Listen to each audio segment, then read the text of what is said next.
still be in the lower 80s. Still should be awfully comfortable with lower humidities as well. All right. Sounds good. Sounds That should be good. Yep.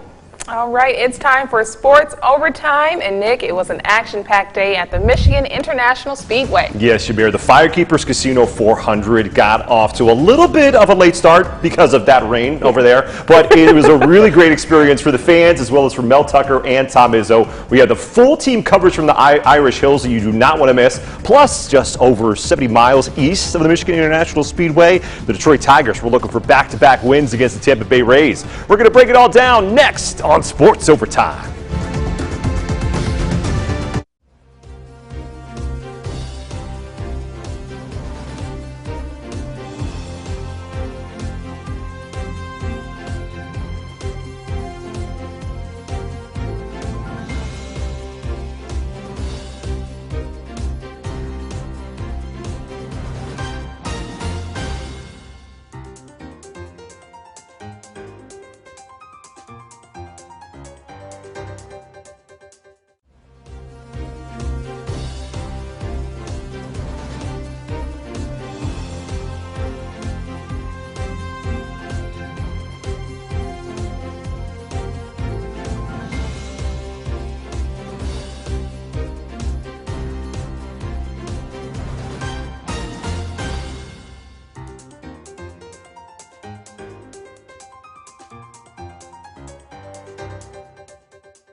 This is Sports Overtime.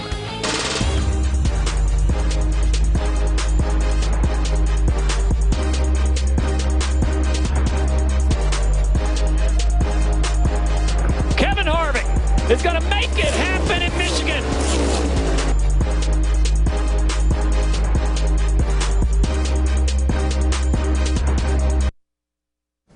Well, welcome into another episode of Sports Overtime. Thank you, as always, for joining us. Michigan State coaches Tom Izzo and Mel Tucker did something that they've never done before this afternoon. They co-grand marshaled today's Firekeepers Casino 400. And as our Audrey Dahlgren tells us, the two coaches relished the experience. The last time Tom Izzo was in the Irish Hills was back in 2010 when he drove the pace car for the Carfax 400.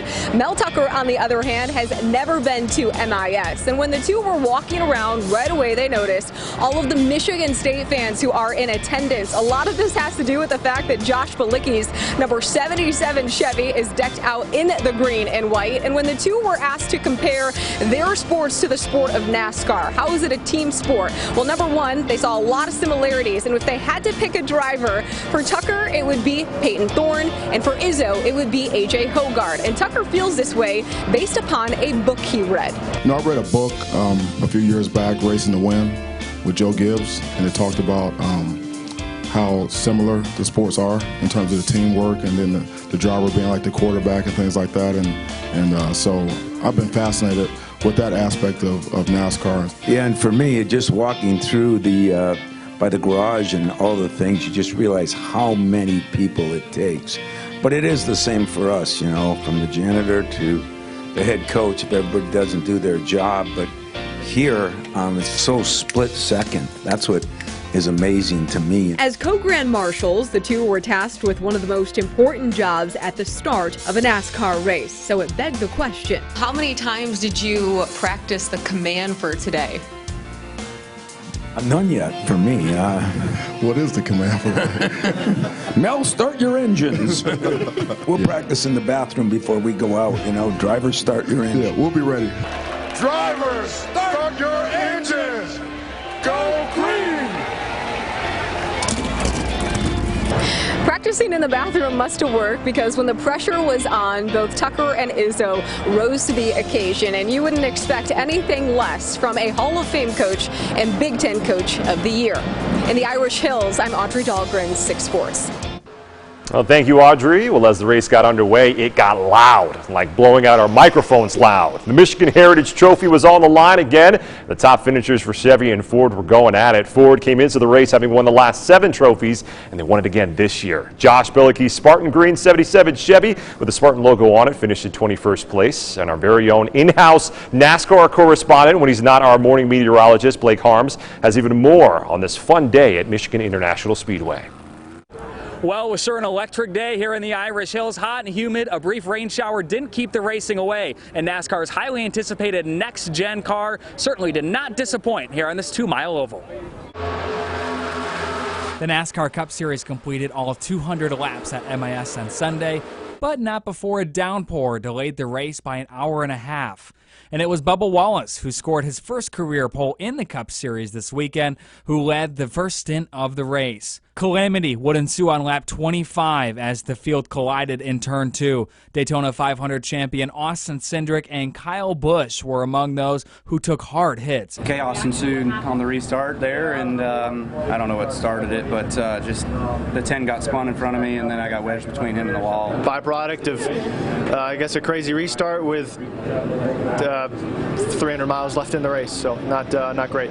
Cole Custer's car burst into flames halfway through the race. Thankfully, he was able to get out of the car without issue. MSU fans had a car to cheer on throughout the race, with the 77 of Josh Bilicki sporting the Spartan green and white. Kevin Harvick would sail off into the sunset after the late race restart to bring the number 4 team to victory lane. Harvick told 6 News it meant a lot to break his winless streak here at MIS and deliver the win in Ford's backyard. But Michigan's been a great place for us, to be able to take the manufacturer's trophy back to Ford, and our team has just done a great job here at this particular racetrack, and we've been very fortunate to win a lot of races here. Well, they call him Happy Harvick, and today was for good reason. The number 4 car snapped his 65-race winless streak. Here at a track he's won 5 of the last 7 at. With that, Kevin Harvick now jumps above the cut line in the playoffs and will run for a championship later this fall. Here for you at the Michigan International Speedway, Blake Harms, 6 News. Oh, thank you, Blake. The Detroit Tigers were coming into today's game looking to build off the excitement of yesterday's jersey retirement for the great Sweet Lou Whitaker. Manning got the start, and he was ready to rock and roll, going 7 innings with 7 strikeouts and keeping this game scoreless until the 9th inning. Well, that's when all-star closer Gregory Soto had the bases loaded with 2 outs, but he walked 2 batters home. The Rays scored 7 runs in the top of the 9th inning as the Tigers couldn't respond. They would go on to lose a tough one, 7-0, the final. All right, it's time for us to take a break, but when we come back, we're not done talking baseball because we've got the highlights from the Lansing Lugnuts game, plus we got some special gifts that were handed out at today's football camp at Lansing Everett High School. It's all coming up next, so stay with us.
Welcome back, everyone. The Lansing Lugnuts were in need of a big win this afternoon, having lost 4 out of their last 5 games against the West Michigan Whitecaps. And the Luggies hitters were ready to go to work. Just 2 innings in, no score, but let's change that. It's probably what Lazaro Armendariz said when he took this swing deep into left center and into the Michigan Baseball Hall of Fame area for his 9th home run of the season.